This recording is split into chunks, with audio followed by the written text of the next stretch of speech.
శ్రీ కనకదుర్గ జ్యోతిష్యాలయం Podili road Andhra bank ఎదురుగా Darsi walk సిద్ధి మంత్ర సిద్ధి పొందిన కోయ పూజారి ధర్మరాజు.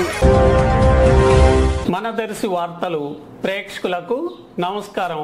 వార్తలు సమర్పిస్తున్నది మీ గంగిశెట్టి రామస్వామి. 20 ఏళ్ల యువకుడు ఉరివేసుకొని బలవన్మరణం చెందిన సంఘటన దర్శిలోని అద్దంకి రోడ్లో జరిగింది. పోలీసులు తెలిపిన వివరాల ప్రకారం పొదిలి మండలం ఈగలపాడుకు చెందిన వెన్నపూస కాశిరెడ్డి అను యువకుడు దర్శిలోని గంగవరం రోడ్లో టీ స్టాల్లో కొంతకాలంగా పనిచేస్తున్నాడు.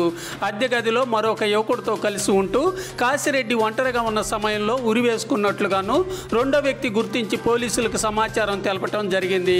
కాశిరెడ్డి మృతికి స్పష్టమైన కారణం తెలియాల్సి ఉంది.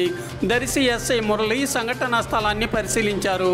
కేసు నమోదు చేసి దర్యాప్తు చేస్తున్నారు.